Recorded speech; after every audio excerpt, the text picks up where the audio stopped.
Bem-vindo ao Papo Espírita, a espiritualidade na sua vida.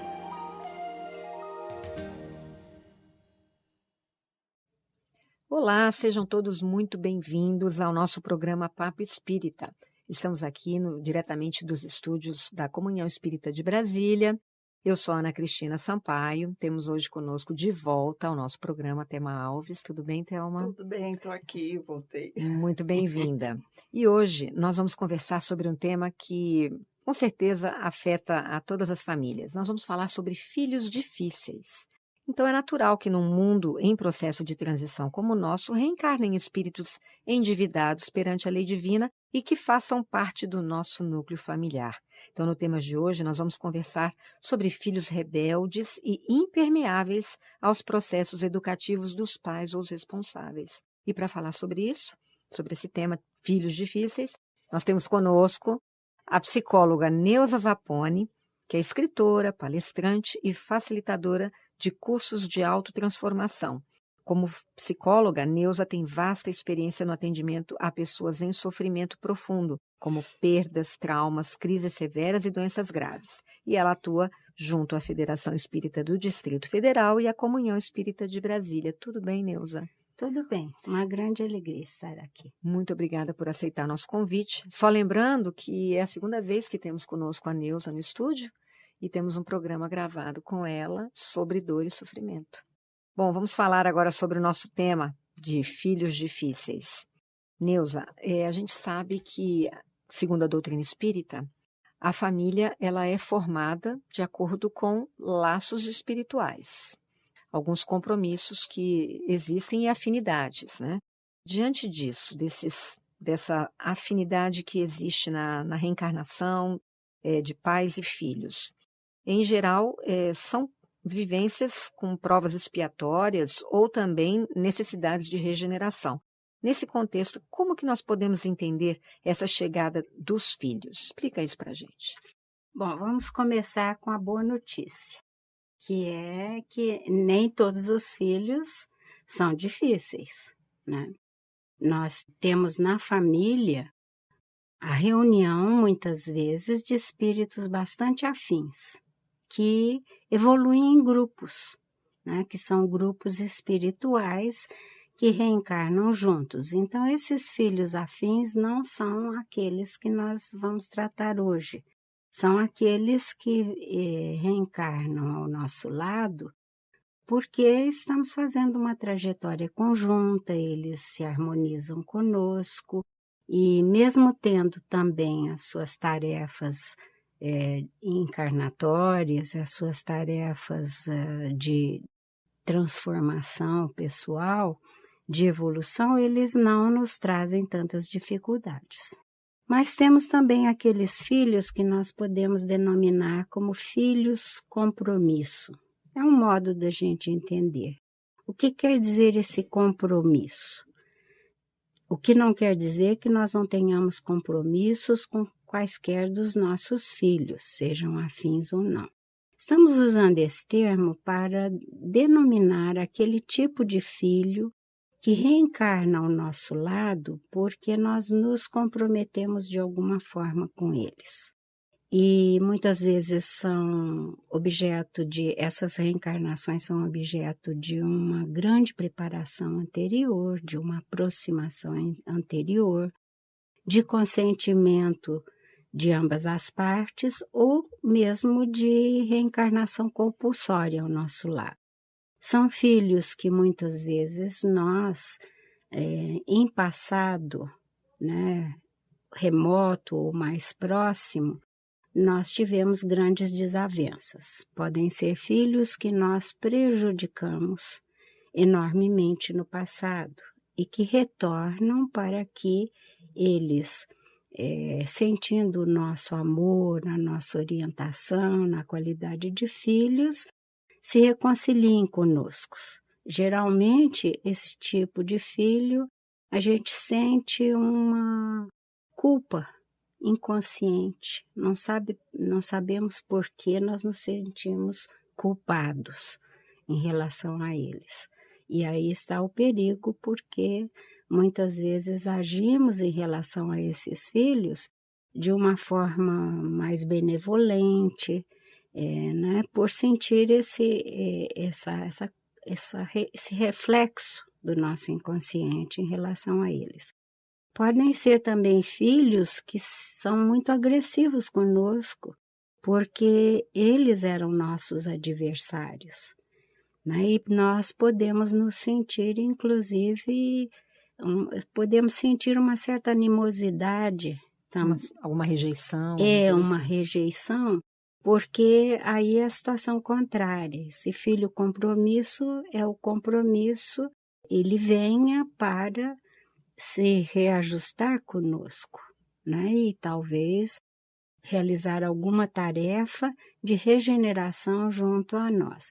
De toda forma, esse tipo de ligação são ligações que não fluem de uma maneira tão harmoniosa com os filhos que são espíritos mais afins conosco, e a tarefa é a reharmonização desses laços através dessa intimidade que o lar promove. E temos ainda o filho, né, que muitas vezes não são propriamente os filhos difíceis, mas que trazem dificuldades no sentido de nos causar algumas dores. Por exemplo, filhos que reencarnam nós os recebemos por amor e sofremos porque eles, por exemplo, podem reencarnar por um breve período de tempo. Eles podem reencarnar para uma depuração física de alguma coisa e então logo cedo nas suas vidas apresentam uma doença grave e nos causam grande dor, né? Uhum. A perda de um filho pequeno é uma dor superlativa para os pais. Então, a dificuldade aí na administração dos nossos sentimentos em relação ao destino dessas crianças. Né? Uma criança, por exemplo, um jovem, que em plena juventude, nós conhecemos vários casos, né, sofre um acidente inexplicável, não por imprudência, mas fica paralisado, se torna um tetraplégico, completamente dependendo de nós. E nesses casos, nem sempre nós temos uma dívida para com eles, nós temos simplesmente o apelo do coração e nos dispusemos a ajudá-los nessa trajetória difícil de uma vida de sofrimento, e vai ser um sofrimento para nós também. E ainda há aqueles filhos que são espíritos superiores a nós, que reencarnam em nossa família. Estão acontecendo muitos desses casos atualmente, os espíritos da nova geração, que já chegam com valores e sentimentos, e a gente vê muito isso na mídia, né? Esses espíritos especiais que vêm, né? Que são aqueles filhos caridade, a caridade deles para conosco. Esses não, muitas vezes se tornam até difíceis lidar com eles, porque eles estão tão acima, né? Ficam nos trazendo lições, muitas vezes severas, ou filhos que estão assim numa concepção tão acima que exigem de nós que nós tenhamos uma postura, né, diferente para com eles, porque são espíritos da nova geração. Uhum. Thelma, você tem alguma coisa para colocar? Não, essa questão até me lembrou do nosso lar, né, que está falando de desencarne. Isso. Né, eu estava até lembrando que a mãe de André Luiz estava se preparando para reencarnar, voltar ao matrimônio com o marido, né, que estava numa situação complicada, e ele, como teve compromisso com moças, né, que não estava com a vida, assim, né, uma vida difícil, e no plano espiritual houve assédio em relação a ele, ela se comprometeu a reencarnar, ter matrimônio com ele e receber essas 3 criaturas muito difíceis, que não tinham perdão nenhum. Então se mostra essa relação de renúncia. Renúncia, porque ela já estava em outro nível, né, que até para André Luiz nem podia ir até lá. Ela que ia até ele.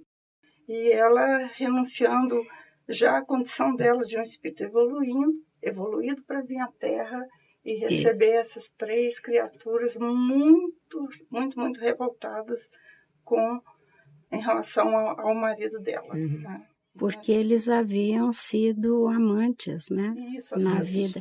E ele iria receber essas 3 criaturas que se tornaram prostitutas, inclusive, né? E seriam certamente filhas difíceis. Aí nós temos os 2 casos. Ele recebendo as filhas para transformar a relação que antes era uma relação, né, desvirtuada, desequilibrada, e as receberia como filhas para orientá-las para uma nova vida, com muita dificuldade, certamente. E ela com uma postura de renúncia e dedicação. Falar em renúncia, todo o livro Renúncia é a história de Alcione, né, que reencarna numa família, todos eles muito complicados, e ela um espírito muito superior também. Tem no livro Vida e Sexo, de Emmanuel, ele diz que pais imaturos, do ponto de vista espiritual, comumente se infantilizam diante das responsabilidades no setor de educação, né? Como guiarem os seus filhos em segurança durante essa trajetória. E isso acaba trazendo muitos desequilíbrios, muitos conflitos, né, dentro da família, como ciúme, rebeldia, narcisismo e crueldade, que desarmonizam o lar. Então, Neuza, como trabalhar esses sentimentos de culpa, que às vezes não tem nenhuma razão clara nessa existência, a animosidade, a rivalidade que existe, às vezes, entre os filhos e os pais. Alguns até têm muitas tendências de dominação, né? Falam de forma prepotente, tem falta de respeito para com os pais. Como que os pais devem agir nesse caso? Esse é um tópico muito atual. Atualmente, né, nós vemos muitos pais que se tornam completamente dominados pelos filhos.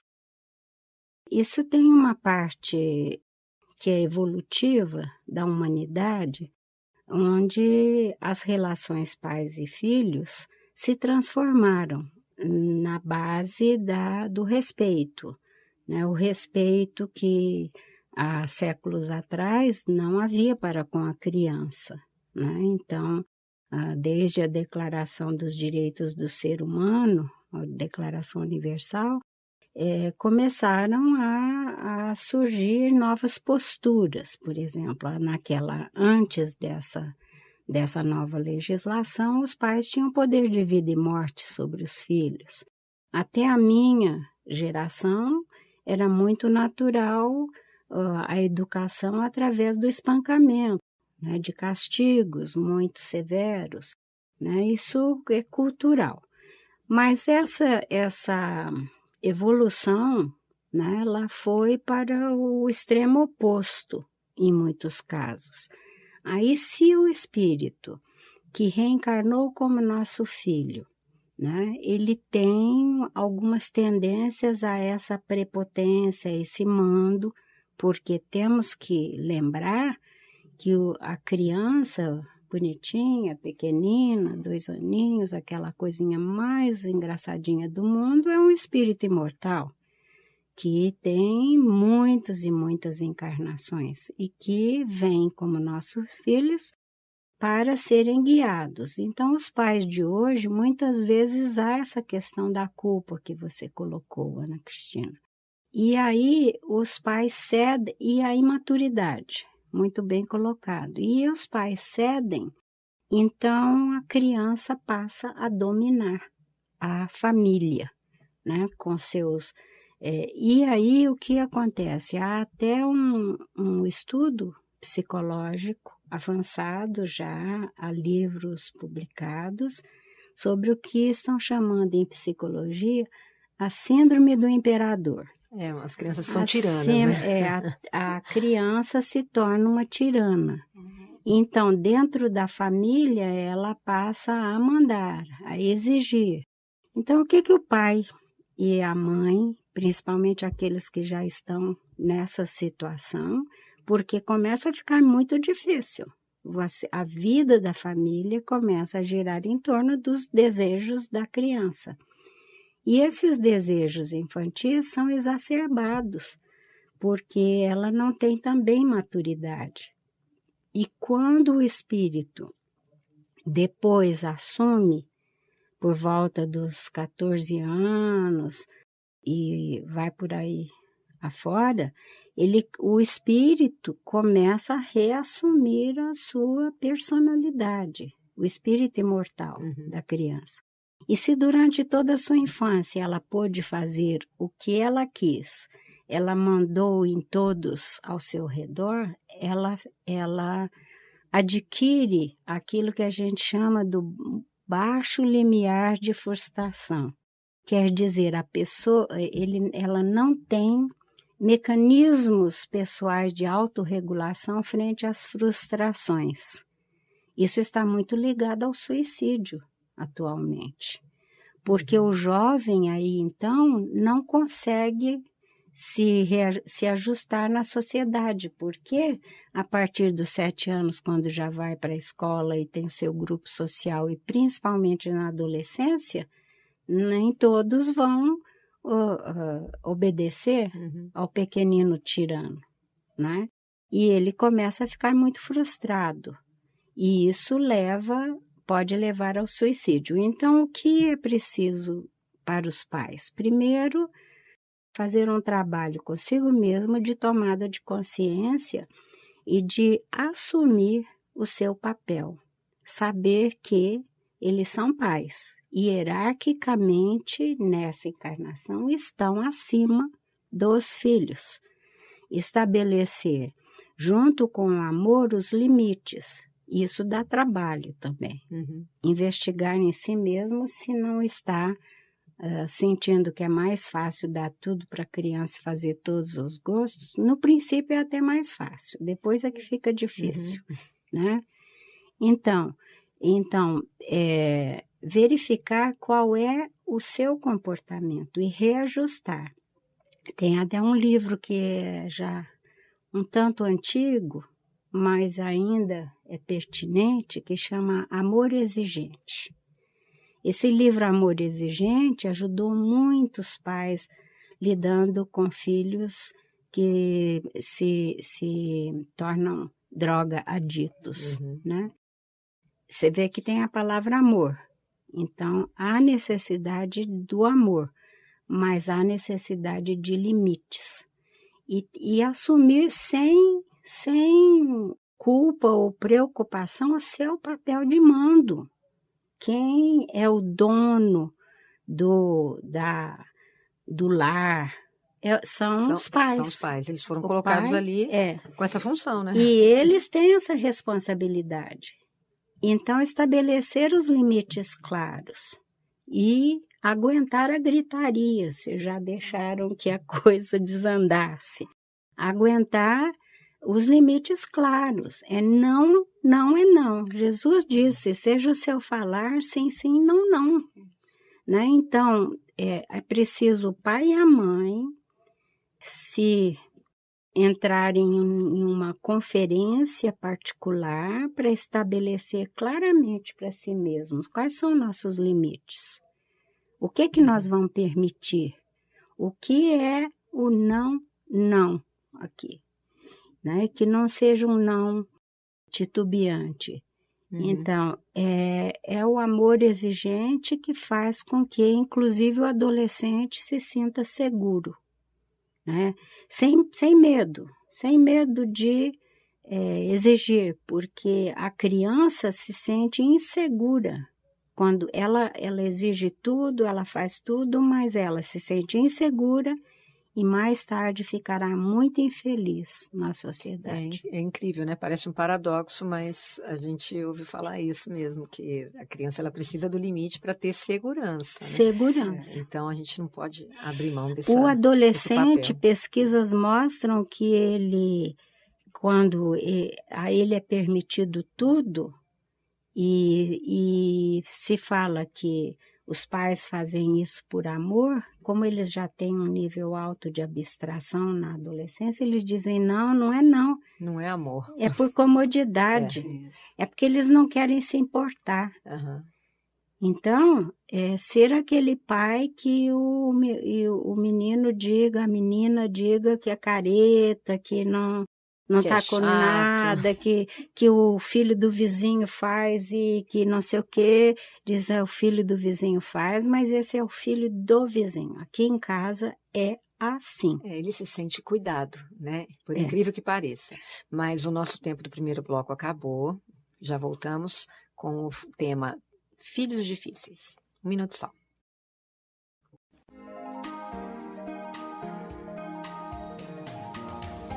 Nós estamos nas redes sociais. No Facebook você pode acessar facebook.com/Comunhão Espírita. No Twitter, twitter.com/Comunhão Oficial.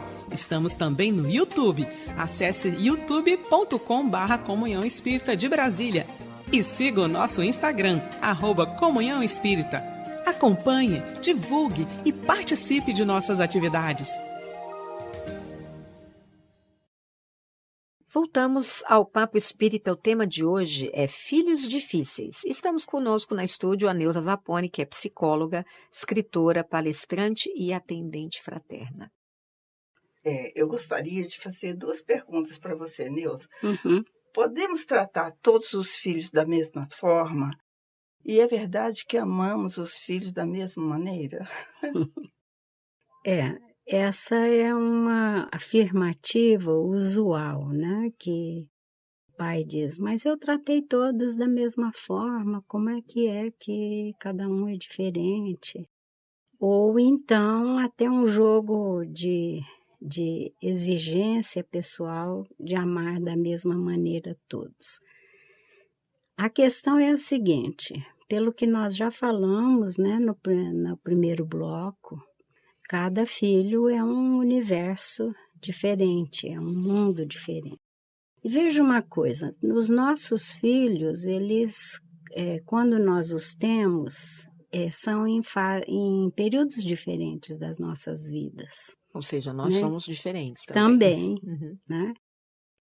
Eles são diferentes porque têm uma trajetória multimilenar diferente da nossa. Nós temos diferentes passados com esses filhos, nós temos diferentes graus de afinidade espiritual. Então, a resposta à primeira pergunta é que não há como tratar os filhos da mesma forma. Né? Sim, porque cada um de um jeito. E é bem conhecido o fato de que a gente costuma ser, pelo menos na minha geração, a gente costumava ser mais exigente com o primeiro mais filho. Velho. E exigir, inclusive, que ele fizesse, né, aquelas coisas que nos provassem que nós éramos ótimos pais. Né? Uhum. Isso aí, né? Que é uma questão que os pais sempre têm esse anseio, né? Que o filho demonstre pela sua trajetória de vida que ele ou ela, né? Foi bem sucedido como pai ou mãe. Acontece que tratar da mesma forma é uma impossibilidade devido a todos esses fatores que a gente falou. O que a gente pode fazer então? Nós podemos estabelecer alguns valores que são passados e exigidos dos filhos, embora muitas vezes eles não desenvolvam, mas nós podemos traçar alguns valores e alguns procedimentos que nós procuramos seguir com todos eles. Obviamente, com as diferenças relativas a cada um. Porque um deles vai ser muito discutidor, Então, você coloca alguma coisa e aquela infindável discussão.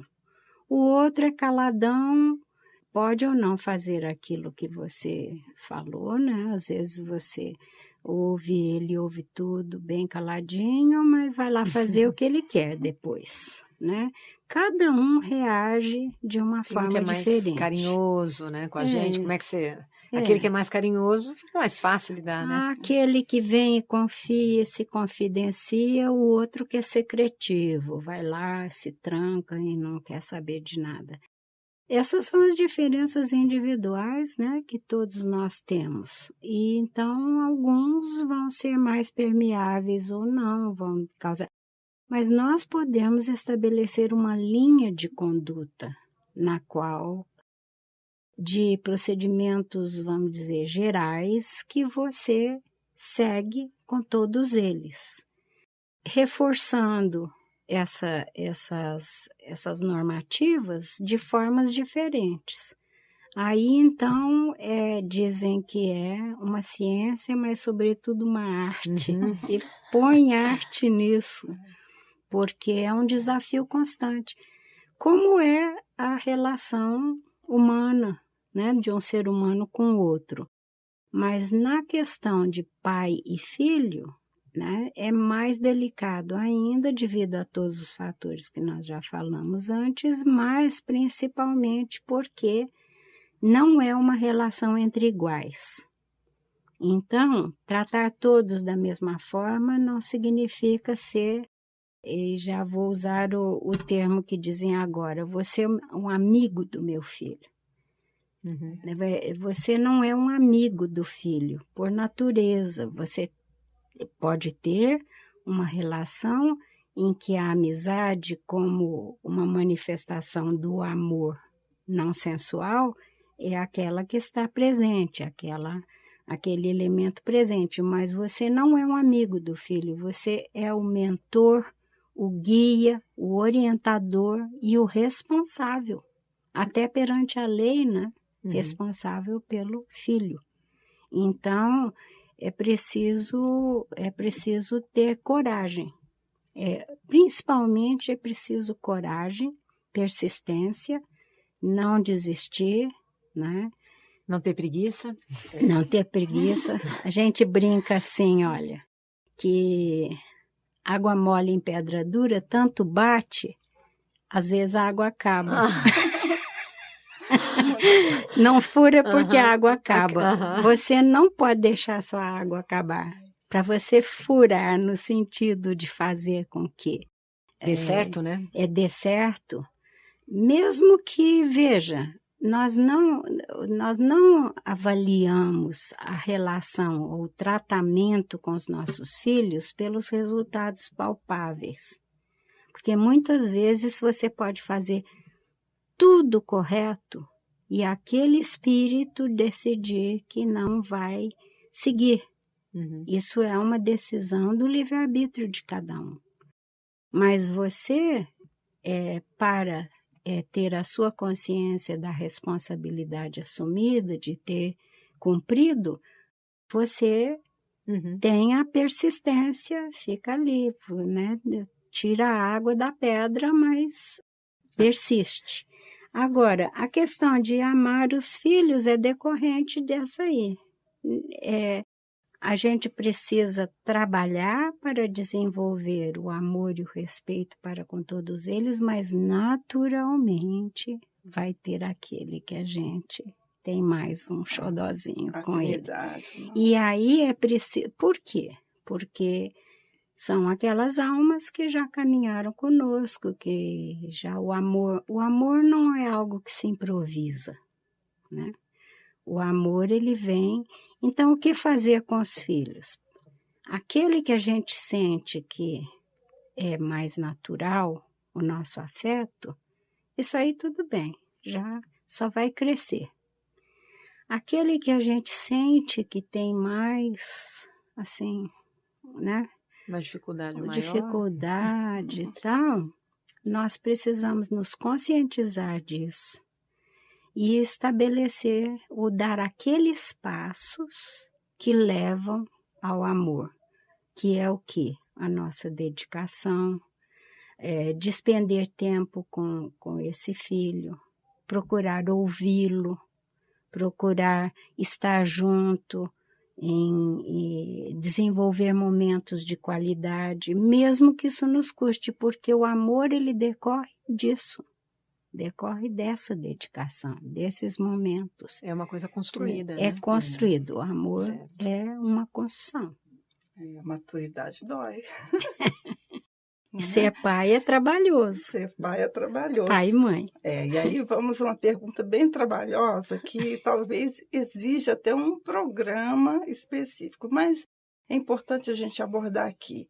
É que em relação à sexualidade dos filhos, à transexualidade e à homossexualidade, no contexto familiar, essas questões no lar, à luz da doutrina espírita, o que você poderia falar? Assim, né? Eu sei que existe um programa só sobre esses assuntos, mas o que você poderia trazer aqui para nos esclarecer, Adeusa? Importantíssimo. A primeira questão a trazer aí, ou primeira reflexão, melhor dizendo, é que cada um dos nossos filhos, né, recordando, tem essa trajetória peculiar, única, né? É a trajetória dele.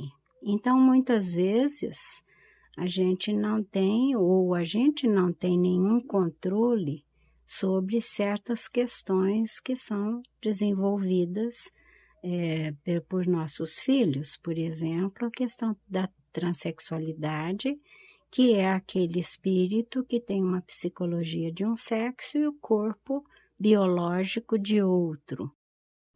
Obviamente, uma situação muito dramática para esse espírito estar nessa condição e tem suas causas espirituais e tudo mais que nós não vamos tratar nesse momento. Mas, frente a essa situação, que normalmente não corresponde às nossas aspirações, né? Porque, como pais, quais as aspirações que temos? Que nossos filhos percorram aquela linha certinha, traçada pela sociedade, e que ele se transforme em um homem, uma mulher de bem, trabalho, que faça, né, que não Neuza? tenha nenhum tipo, né? E isso é algo que nós aspiramos até para o nosso próprio conforto, né? Poxa, como eu trabalhei bem. E às vezes, por mais que nós façamos, o resultado pode ser diferente daquele que nós tínhamos aspiração. Então, o primeiro cuidado é olhar esse assunto com a máxima compreensão espiritual e não projetar as nossas aspirações como se aquele indivíduo que é um espírito em tarefa, né, na Terra, devesse corresponder aos nossos desejos, aos nossos modos. Depois que nós demos toda a orientação possível para nós, aceitar que a trajetória e que o desejo daquele espírito reside nessa opção, que no caso da transexualidade não é uma opção, é algo inerente à condição dele. Então, em frente a esse espírito, com essa condição, né, nesse momento, primeiro e antes de tudo, é oferecer um amor incondicional. O acolhimento, ou seja, fazer ver a esse filho que, não importa a sua condição, ele é amado, ele é acolhido, ele continua sendo filho, ele é merecedor de respeito, ele é merecedor de convívio fraterno, amoroso, e que continua sendo nosso filho. Então, rejeição, jamais. Se há impulsos internos de rejeição, o trabalho dos pais é trabalhar a si mesmos. Olhar muito profundamente para dentro de si, para a sua inabilidade de cumprir o seu papel de pais, de cumprir aquilo que se espera, ou que a justiça divina, a misericórdia divina, o trabalho da construção divina do mundo está requerendo dele, que no caso aí é que acolha esse espírito que ele recebeu não para sua satisfação, não para que apresente à sociedade aquilo que ele espera, mas que cumpra da melhor forma possível a sua trajetória.